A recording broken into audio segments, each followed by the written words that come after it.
Okay, so in this video we're going to go over a basic introduction to wake, power, and energy. Okay, um, we're going to start with wake. Okay, going to start with wake. So what do we basically get to uh, understand whenever the word wake comes in the discussion, or whenever we see the word wake somewhere? What does it mean? When you combine all the details, all the data that we have collected from physics, how does it apply to our everyday life? What does it basically mean? Okay, so the basic definition of what wake is that we're just talking about the product of what? The product of force and distance moved in the direction of the what? Of the force. So I'm saying uh, the product of the product of the applied force applied force, okay, the product of the applied force and the distance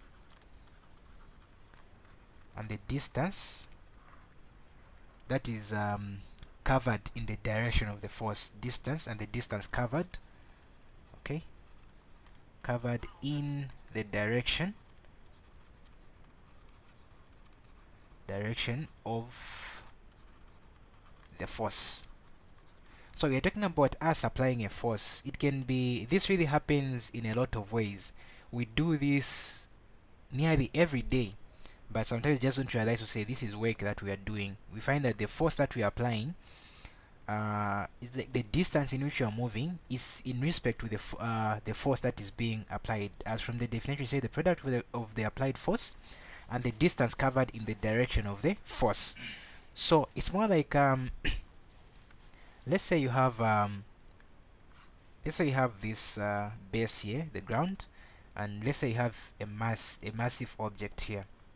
Okay, so let's say this massive object has a certain mass. Let me just use kg. Okay, so let's say it's more like you want to lift this mass going up. So of course this massive object is also experiencing what? This force, which is what? Weight, which is due to what? Its mass and what?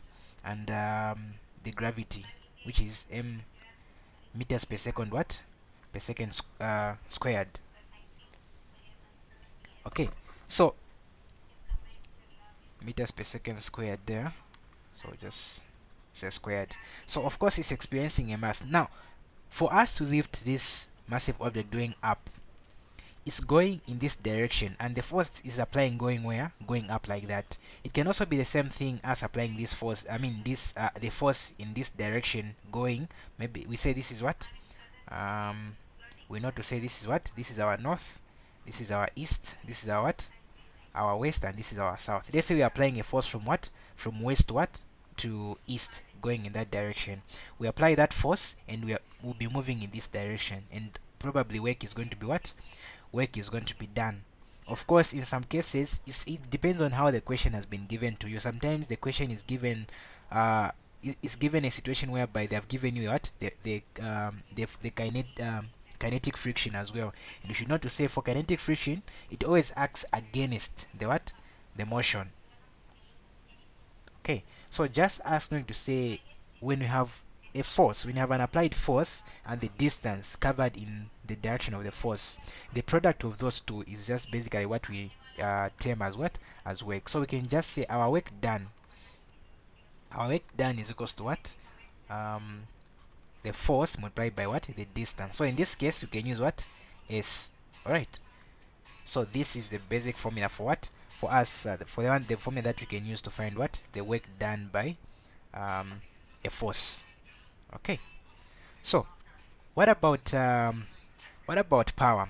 Of course, as we go on, we'll get to understand how all of these work in respect to each other. You find that sometimes you know to say where work is being done, there's some energy that is being used. And when we bring in the issue of energy, as knowing what the type of energy, the types of energy, what the law of conservation of energy is all about, we'll basically get a clear picture where we'll be able to apply what work on what on energy, or we'll know how those two are what are related in some way or the other. Okay, so what about power? What is power all about? Okay, so power is just basically, it's just defined as the what the rate at which work is being done, or say as we can say the rate of what the rate of work done. So since power is just the rate, and we know to say when you bring in the word rate, we're just talking about what time. Okay, and we know to say in physics time is measured in what in seconds. So the rate at which work is being done is called what power. Okay, so what we are saying here is that we have our work here divided by what divided by our time right there. Okay, so that is what the power is all about. And we should and just a key point again, we have said the work done is equals to the force multiplied by what the distance. We know to say our force is measured in what in newton. Okay, then our distance is measured in what in meters. So keep in mind, sometimes they give you in centimeters, sometimes they give you in kilometers, that is distance. Convert it to meters. We know to say physics uses what meters. And for force, we know to say force is in newton. So there are two ways in which you can write the SI unit after calculating the answer for the value for the force. You can either write it in this manner. Okay, you can either write it in that manner, or you can just write capital letter N. Don't write like this. That would be what? That would be wrong. Alright, so you just choose any of those two. So when it comes to work, we know to say the force is measured in newton, the distance is measured in what meter. So you can say this is what newton meter, or you can say it's measured in what in joules. Either we use this one or this one, the answer is still what is still correct. So this now brings us to the unit for what for power. So for power, we know to say we have joules on work there, and we have what seconds on the time. So this would be what joules per what joules per second, or we can use what can use watts. So you should keep in mind to say sometimes power is given in what in HP. What does HP mean? This basically means what horsepower. And usually, if you would find to say when people are when some engineers or mechanics are describing the power that an engine has, let's say the engine of a vehicle, they use HP, which is what horsepower. And you should keep in mind that if you want to convert, let's say a question is given in what let's say in a certain question power is given in HP, which is horsepower, you should convert it to what to watts. And how do you get to convert it to watts? You should know to say 1 horsepower is equals to what 746 what watts. That's how you can basically convert what power from horsepower to what to watts. Sometimes you're given in kilowatts. 1 kilowatt, I believe, is what 1000 watts. Okay, so make sure to say you use the basic SI unit that that you're supposed to use for you to get the correct answer. Okay, so now let's get to talk about one of the interesting parts of this discussion, which is what energy. Okay, so when you're talking about energy, you're just talking about ability to what to perform work. That is what energy is all about. And you should keep in mind to say energy is in different forms. It can be what it can be chemical energy, it can be mechanical energy, it can be what kinetic energy,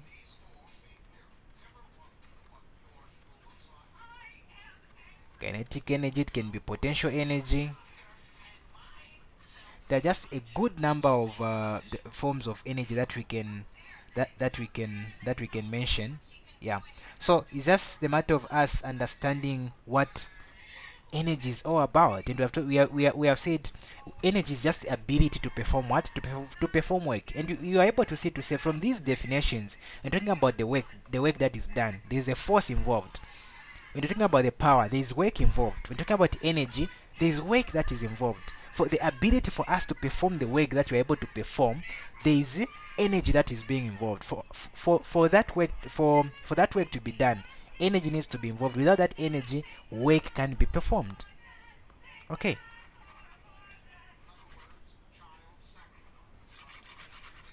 So, um, when you talk about energy, it's very important that we don't leave out one component of energy that governs most of the areas of physics that has to do with energy. If we understand that part of energy, it will be very easy for us to handle any problem that we're given in terms of what that has to do with energy, and that is the law of conservation of what, the law of conservation of energy. Okay, law of conservation conservation of energy. All right, so you should keep in mind to say, have this in mind. The law of conservation states that energy, okay,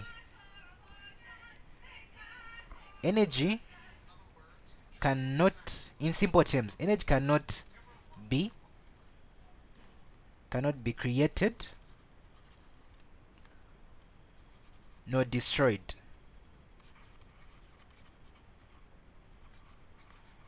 We cannot create energy and we cannot destroy it. But what can we do? But we say can be converted from one form to the other. That is what the law of conservation talks about. That's a basic way to go about it. We can't create energy and we can't destroy energy, but we can convert whatever energy that we've got from one form to what, to another. Okay, so there are a lot of ways in which we can see this happening. Okay, so for example, the basic example that we can give is this. uh, let's say you want to charge your cell phone.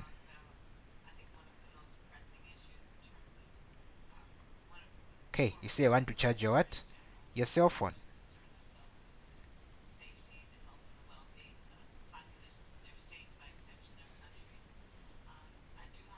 You want to charge your cell phone there. Okay, so this cell phone, your cell phone has a what, has a battery inside. Cell phone has a your cell phone has a battery inside. So when you plug in when you plug in your phone to the charger, let's say this is the wall here. Okay,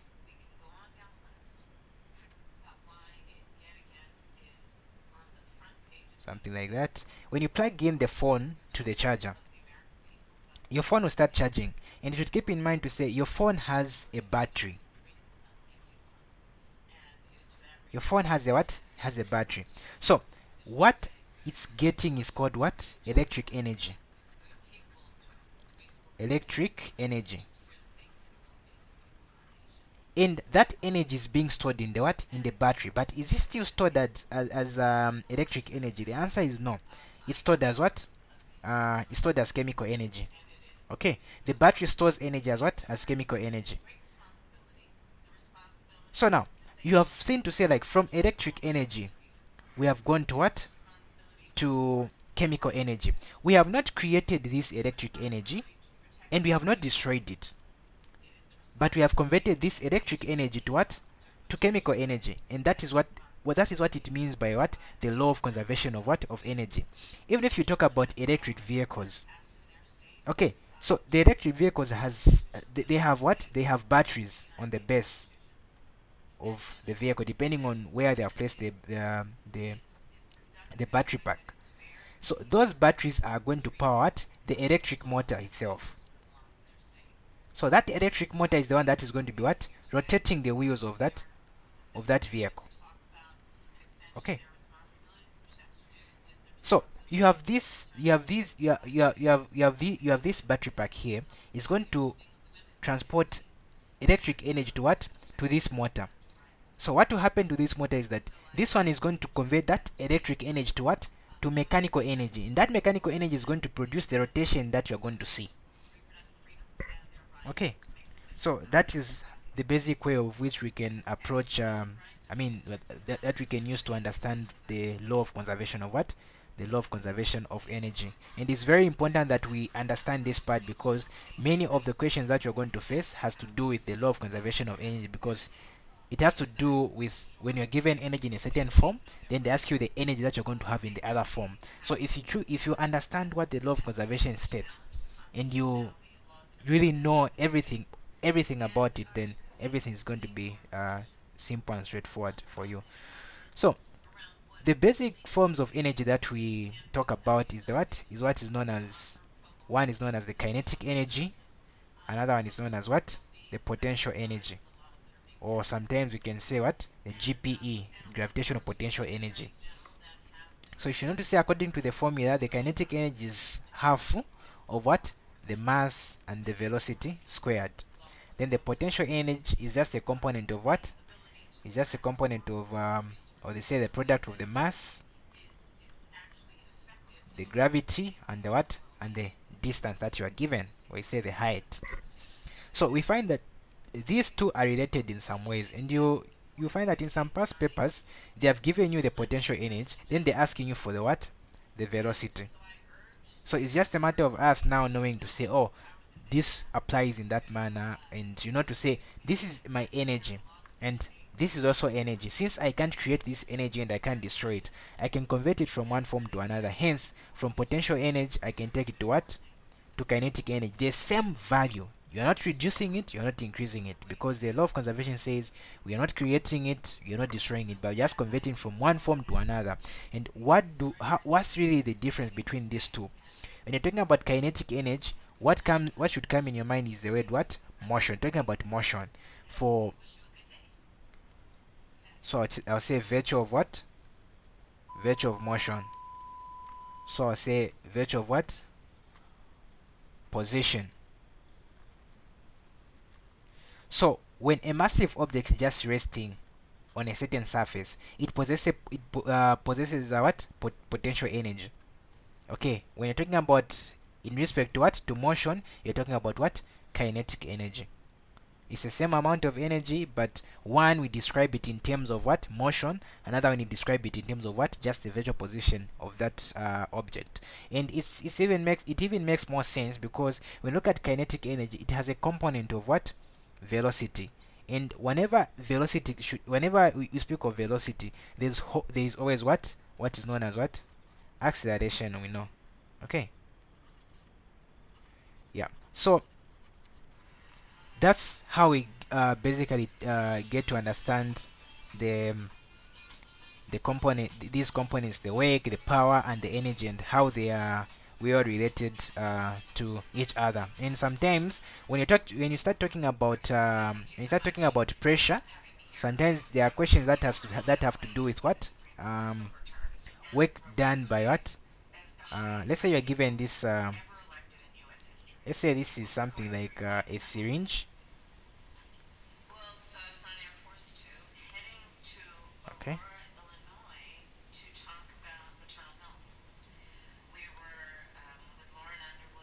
Okay, let's say we're given this syringe, then we have this part that is supposed to push down, and let's say you have a fluid here.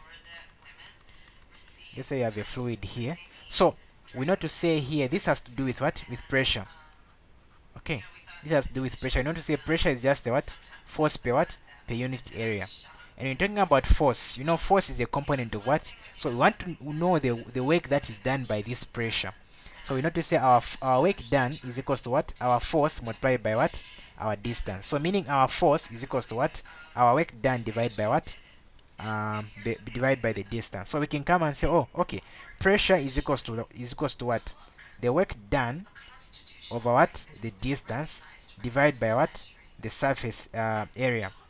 Then we can say our work done divided by the distance multiplied by what? 1 divided by what?